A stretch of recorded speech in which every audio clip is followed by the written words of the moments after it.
मेरे प्रिय भाई बहनों, आपने शायद कभी न कभी बड़ा भारी पानी का जहाज देखा होगा। छोटी छोटी नावें तो खूब देखी होंगी, लेकिन बड़े बड़े जहाज जो बहुत सामान लेकर के चलते हैं और विशेष करके जो समुद्र तट के पास रहते हैं वे ज़्यादा इनको देखते हैं। और आपने पिक्चर्स में या वीडियो में ज़रूर देखा होगा ये बड़े बड़े जहाज। इसमें कई कई हजार टन के सामान, पैसेंजर्स और तरह तरह की चीज़ें लदी होती है और ये बहुत बड़ा होता है। वहाँ पर एक तरह से समझ लीजिए एक अपनी छोटी सी सिटी बन जाती है, अपना एक छोटा सा शहर बन जाता है जहाज में। और सदियों से मनुष्य पानी के जहाज से जाता है एक जगह से दूसरी जगह, एक देश से दूसरी जगह। और ये सबसे चीपेस्ट वे, सबसे सस्ता तरीका है एक देश से दूसरे देश में जाना समुद्र के द्वारा। ऐसा ही कुछ एक जहाज बनाया गया 1912 में और उस जहाज का नाम था टाइटैनिक। ऐसा बताया जाता है कि टाइटैनिक जो था सबसे बड़ा साइज में, सबसे बड़ा, दुनिया का सबसे बड़ा पानी का जहाज था और इसका नाम था टाइटैनिक। शायद आपने इसकी मूवी भी देखी होगी, कई साल पहले मूवी आई थी और बहुत लोग इससे मंत्रमुग्ध हो गए थे इस फिल्म से। मैंने भी देखा इसको और ये बताया गया कि किस प्रकार से इस जहाज के साथ वो दुर्घटना घटी। ऐसा बताया जाता है कि ये जहाज जब बनकर तैयार हुआ 1912 में, तो इनका बनाने वालों का जो कहना था कि ये सबसे एक्सपेंसिव, सबसे कीमती जहाज है।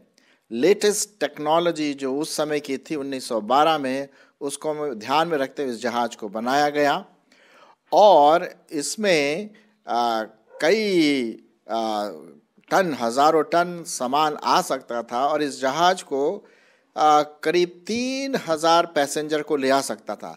लेकिन ऑर्डिनरी कॉमन जो आप और मैं जैसे लोग हैं इस जहाज में जा नहीं सकते थे। कारण ये था कि इसका जाने का जो एक्सपेंस था, किराया था, वो बहुत ही एक्सपेंसिव था। सिर्फ जो धनवान लोग जा सकते थे इस प्रकार के जहाज में। टाइटैनिक के बारे में ये कहा जाता है और लोग बड़ा इस पर वो करते थे, गर्व करते थे कि एक ऐसा जहाज है जो कभी नहीं डूबने वाला, कभी नहीं टूटने वाला, ये वो जहाज है।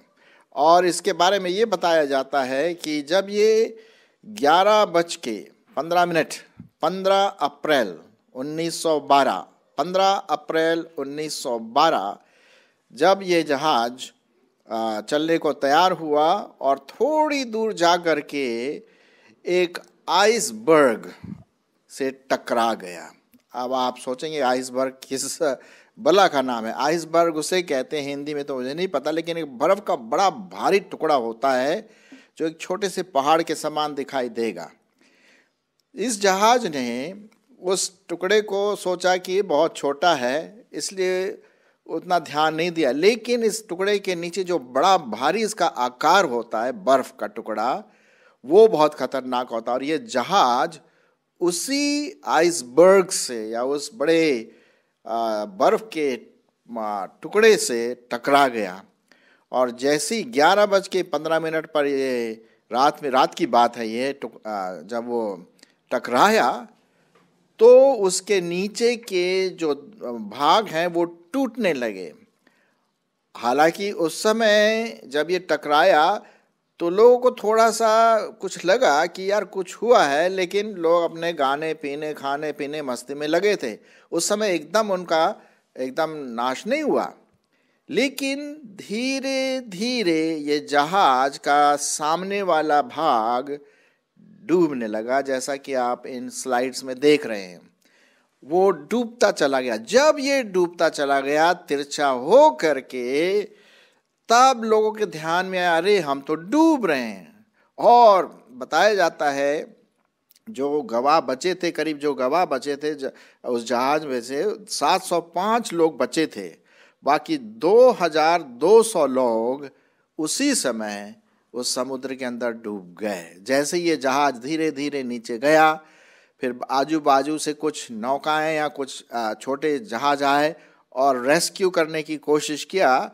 सो ऐसा बताया जाता है इतिहास में कि करीब 705 लोग इस हादसे में बचाए गए और इस तरह से ये फिल्म बनाई गई। तो उनकी ये कुछ गवाही है कि किस प्रकार से ये पूरा का पूरा जहाज डूब गया। और शुरू में मैंने क्या कहा था, जो बनाने वाले थे उनका ये दावा था कि ये जहाज कभी टूटेगा नहीं, कभी डूबेगा नहीं। इतना अच्छी तरह से इसको बनाया गया था, लेकिन क्या हुआ, डूब गया, टूट गया। पहले ही सफर में टाइटैनिक नीचे समुद्र के नीचे चला गया। कितने दुख की बात है। हजारों लोगों ने अपनी जान इस जहाज के द्वारा गवा दी। कहने का मतलब बड़े बड़े धनवान लोगों ने पैसे दे दे करके, यार हम जाएंगे इसमें, ये सुरक्षित है और बिल्कुल बढ़िया है, मजा आएगा, ये सब कुछ। लेकिन वो मजा, वो मस्ती, वो गाना और नाचना एक मौत बन गया हर एक व्यक्ति के लिए। सो मेरे मित्रों, मैं ये क्यों बता रहा हूं, वो इसलिए बता रहा हूं कि ये जहाज फॉल्स सिक्योरिटी पर आधारित था, झूठी सुरक्षा। ये सुरक्षित नहीं था। हम सोचते हैं कि ये जहाज सुरक्षित था। जो टेक्नोलॉजिस्ट थे उन्होंने कहा इस जहाज सुरक्षित था, लेकिन सुरक्षित कुछ भी नहीं है। कोई गारंटी हम नहीं दे सकते हैं। क्या सुरक्षित है, क्या सुरक्षित है इस दुनिया में। और अभी देखिए 2 महीने पहले कौन सोच सकता था भाई कि कोरोना वायरस आएगा और हजारों लोगों की जान ऐसे ले जाएगा। चारों तरफ हाहाकार मचा हुआ। क्या हम किस चीज पर सुरक्षा अपनी कर सकते हैं कि भाई ये है सुरक्षित, 100% गारंटीड, 100% गारंटी के साथ, क्या ये सुरक्षित है? नहीं, हम सुरक्षित नहीं कह सकते हैं, क्योंकि ये दुनिया की जो चीजें हैं उसको हम आधार मानकर अगर हम चले ना, तो कोई सुरक्षा नहीं है। जी हाँ, हम सोचते हैं कि कोई लोग ऐसा सोचते हैं कि अगर हमारे पास बढ़िया सा घर हो, अरे साहब चारों तरफ बाग बगीचा और बढ़िया खिड़की दरवाजे और कार वार अंदर बढ़िया बड़ा सा घर हो, खेलने कूदने के लिए छोटा सा पार्क हो, बस मजाक करो। वो अपनी सुरक्षा समझते हैं। किसी ने अगर घर बना लिया, खुशी की बात है, इसमें कोई दुख की बात नहीं है। भाई मैंने भी अपना छोटा सा घर बनाया है, लेकिन हमारी सुरक्षा उस घर या उस संपत्ति पर नहीं होना चाहिए कि यही है बस, इसी को पकड़ के अब मैं यहां से जाऊंगा ना। आपको पता है उसी घर में 10 साल के बाद, 15 साल के बाद दरारें आने लगती है, और अगर भूकंप आ गया तब तो स्वाहा हो जाएगा। अगर भयंकर भूकंप आया है ना, कई बार भूकंप आते, अच्छे अच्छे घर धराशायी होते। क्या हम इसे सुरक्षित मान सकते हैं? कदाचित नहीं, ये हमारी सुरक्षा नहीं है। या फिर दूसरा उदाहरण लीजिए, पैसा। किसी ने कहा है भाई पैसा हाथों का मैल है, इधर से आया उधर से गया। कुछ लोग सोचते हैं यार खूब कमाओ, जिंदगी में खूब कमाओ और ऐश से रहो।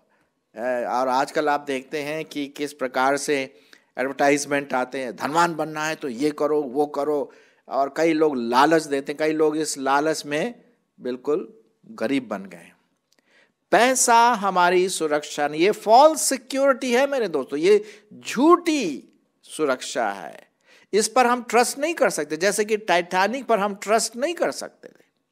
उन लोगों ने तो कहा, लेकिन लोगों के कहने से तो कुछ नहीं होता ना। 3000 लोगों की जान चली गई क्योंकि लोगों पर कहने पर हमने विश्वास किया। क्या पैसा हमारा सुरक्षा? अब लीजिए ना, ये यीशु मसीह ने क्या कहा कि एक धनवान जो था उसके पास सब कुछ जब आया, खाना पीना और धन दौलत, और अपने मन में कहा वाह भैया तूने बहुत कमा लिया है, आराम से रह जिंदगी। पीछे से एक आवाज आती है, अरे भाई ओ मूर्ख, अगर आज रात तेरी जान ले ली जाए तो ये धन किसका होगा, ये अनाज किसका होगा? सही बात है साहब। क्या हमारी जान सुरक्षित है? नहीं है, नहीं है। किसका होगा ये धन? और बाइबल तो बहुत कुछ बताती है कि रुपयों का लोभ, धन का लोभ सब बुराइयों की जड़ है। रुपया बुराई नहीं है, हम सबों को पैसा चाहिए, आपको चाहिए, हमें चाहिए, दुनिया को चाहिए। लेकिन ये कहना है कि बस यही मेरा ईश्वर है, यही मेरा गॉड है, यही मेरा सब कुछ है, यही मेरा सुरक्षा का कारण है, वो व्यक्ति मूर्ख है। क्योंकि पैसा हमें शांति नहीं दे सकता।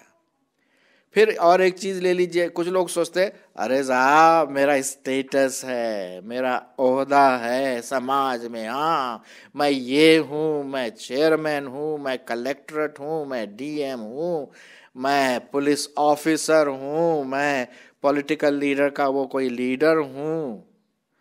ये क्या है? ये आईने में अपने आप को देख रहा ये व्यक्ति और सोच रहा वाह क्या जबरदस्त व्यक्ति है।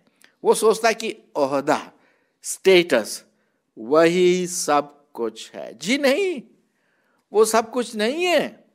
क्योंकि हम इस शरीर के साथ न तो कुछ लाए हैं और न कुछ ले जाएंगे। अब उदाहरण के रूप में अय्यूब की कहानी अगर आप पढ़िए, अय्यूब की किताब पढ़ें, उसका पहला और दूसरा अध्याय, उसका तो सब कुछ चला गया, उसका घर बार, बच्चे, नाती पोते और सब कुछ चला गया, बल्कि वो खुद फोड़ा फुंसी हो गया उसके शरीर में, इतना हो गया कि बदबू भी आने लगी। अब उसकी वाइफ आई और उसने क्या कहा, अरे वो मूर्ख, तू कब तक परमेश्वर के पीछे रहेगा? देख तेरे परमेश्वर ने क्या किया तेरे साथ है, और अभी तक तू प्रेज द लॉर्ड कहता है, अभी तक तू उसको मानता है, उस पर विश्वास है, छोड़ ये सब। अय्यूब ने क्या उत्तर दिया, तू मूर्ख स्त्री के समान बात करती है, जिस परमेश्वर ने दिया उस परमेश्वर ने लिया। अरे साहब मैं नंगा आया और नंगा ही जाऊंगा, परमेश्वर का धन्य हो। क्या बात है। ये देखिए, उस अय्यूब ने इन सब चीजों पर अपनी सिक्योरिटी नहीं थामी, घर, धन, दौलत, अपना ओहदा, कुछ नहीं, क्योंकि उसे पता था कि ये सब नाश होने वाली है। लेकिन एक जो व्यक्तित्व है वो अनंत है, वो परमेश्वर है, वो कभी नाश नहीं होने वाला, वो पूरा इटर्नल, अनंत समय का परमेश्वर है, और वो कभी बदलता नहीं, वो कभी नाश नहीं होता। ये चीजें, दुनिया की चीजें क्या है, नाश हो जाएंगी, एक दिन ये खत्म हो जाएगा। जी हाँ, अब ये जहाज जो है डूब गया, लोगों ने कहा बहुत अच्छा था, लेकिन डूब गया है। और उसी प्रकार से हम अपना मन, अपनी सिक्योरिटी, सुरक्षा इन फानी चीजों पर नहीं रख सकते। क्यों? क्योंकि एक बहुत अच्छा पद बाइबल में लिखा हुआ है, मैं आपके लिए पढ़ना मांगता हूं, और आपके यहाँ स्लाइड में भी है। 2 कुरिन्थियों उसका 4 अध्याय, 2 कुरिन्थियों उसका 4 अध्याय और उसका 18 पद सुनिए। 2 कुरिन्थियों उसका 4 अध्याय और 18 पद मैं आपके सामने पढ़ूंगा। और हम तो देखी हुई वस्तुओं को नहीं, परंतु अनदेखी वस्तुओं को देखते रहते हैं, क्योंकि देखी हुई वस्तुएं थोड़े ही दिन की है, परंतु अनदेखी वस्तुएं सदा की बनी रहती। हालेलुया। ये घर जो है देखी हुई वस्तु है, ये खत्म हो जाएगा, दरार पड़ जाएगा, धाराशाही हो जाएगा, खत्म हो जाएगा। हम इस पर अपना सिक्योरिटी, अपनी सुरक्षा नहीं नाप सकते हैं, नहीं माप सकते हैं। पैसा क्या है साहब, आज है कल नहीं होगा। ये भी हम जो देखी वस्तुएं हैं, इसको हम विश्वास नहीं कर सकते इस पर। ये असुरक्षित है, ये हमारा आधार नहीं होना चाहिए। फिर हमारा ओहदा कि मैं ये हूं, मैं वो हूं, मेरे बिना तो ये नहीं हो सकता, अहम जो प्राइड, घमंड जो आता है ना, वो सब घुल जाएगा साहब, सब निकल जाएगा। जब स्वर्ग के में खड़े होंगे परमेश्वर के सामने, कुछ काम नहीं आएगा। अब देखिए ना, वो टाइटैनिक वाले सब सोचे कि यार हम बिल्कुल सुरक्षित जहाज में हैं और बड़े इत्मीनान के साथ बैठे होंगे, टिकट लिया होगा, खूब गाना बजाना। उनको क्या पता था अंत में वो मौत में मिल जाएंगे। मेरे सहभागियों, मेरे मित्रों, मेरे भाई बहनों, आप समझ रहे हैं मैं क्या बोल रहा हूं? आशा है कि आप समझ रहे हैं। आइए हम उस वस्तु पर अपना ध्यान लगाए जो सुरक्षित है, गारंटीड है, जिसमें कोई दो राय नहीं हो सकती, और हम उस अनदेखी वस्तुओं को देखें। और वो अनदेखी वस्तु क्या है? प्रभु यीशु मसीह, परमेश्वर का वचन, परमेश्वर पिता, पवित्र आत्मा।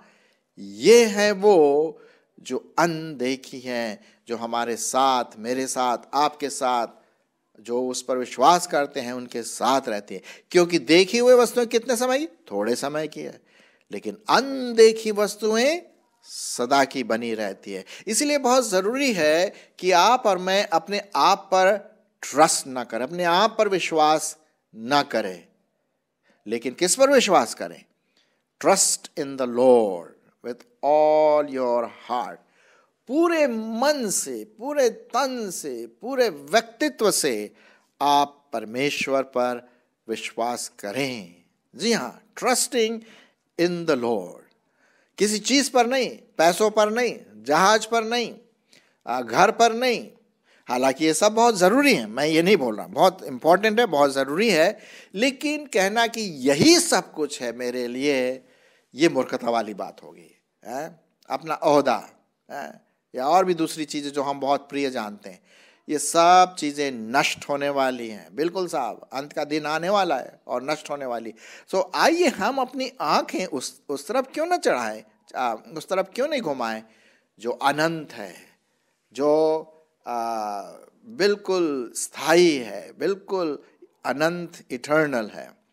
मैं आपके लिए पढ़ूंगा जो हमारे अविश्वासी भाई बहन है, फिर विश्वासी भाई बहन के लिए भी, और वो पाया जाता है रोमियो की पत्री उसका 13वां अध्याय। रोमियो की पत्री उसका 13वां अध्याय 11 से 14।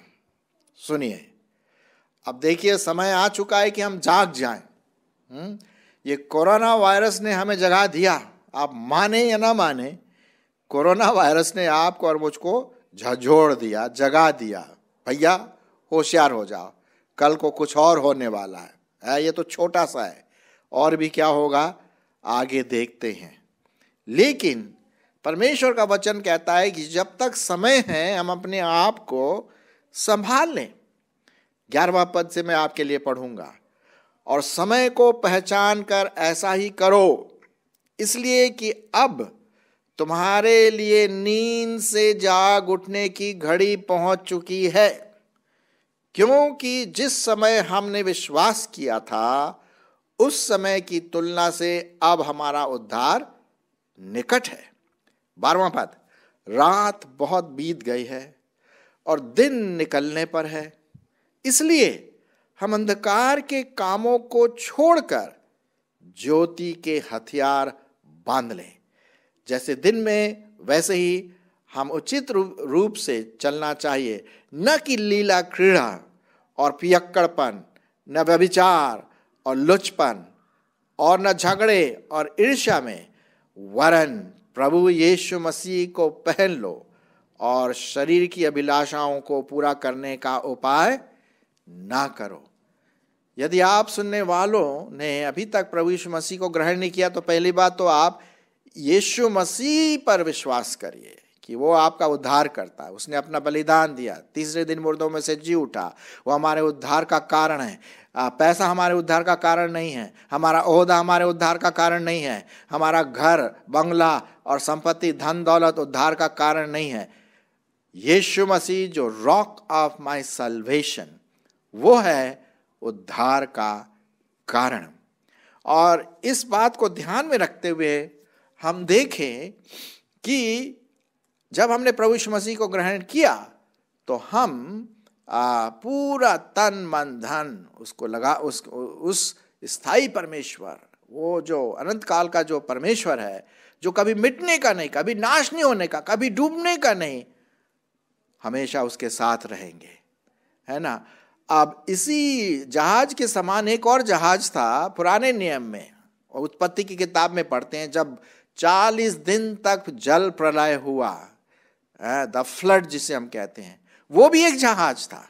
अब देखिए इस पिक्चर में, वो भी एक जहाज था, लेकिन उस जहाज में कौन लोग थे? सिर्फ वही लोग जो परमेश्वर से प्यार करते थे, बाकी सब नाश हो गए साहब। नूह ने बोला कि भैया आ जाओ, सुनो परमेश्वर की बातों को मानो और प्रभु परमेश्वर पर विश्वास करो। लोगों ने ठट्ठा उड़ा रहे, क्या बात कर रहा है, ये तो कुछ नहीं है, सब फालतू का, ये पता नहीं कौन पागल आकर के बोल रहा है 40 दिन तक पानी गिरेगा। और ऐसा ही हुआ। और क्या हुआ? परमेश्वर ने दरवाजा बंद कर दिया, और जब पानी बरसने लगा तो शायद लोगों ने खटखटाया लेकिन नहीं खुला। कितने लोग बचे? करीब 8 लोग करीब उसमें बचे। क्यों बचे? क्योंकि उनका पूरा विश्वास जीवते परमेश्वर पर था। क्या आपका विश्वास, मेरा विश्वास उस जीवते परमेश्वर पर है? उस नाव में चढ़े जो कभी डूबने का नहीं। आइए हम उस आत्मिक नाव अर्थात हमारे प्रभु यीशु मसीह को हम अपने जीवन में पहन ले और अपना जीवन निर्वाह करें। डूबने वाले जहाज पर नहीं, डूबने वाले घर पर नहीं, नाश होने वाले पैसों पर नहीं, खत्म होने वाले ओहदे पर नहीं, लेकिन वो उस अनदेखी वस्तु को जो हमेशा हमेशा है, उस पर हम विश्वास करें। परमेश्वर आपकी इसमें अगुवाई करे।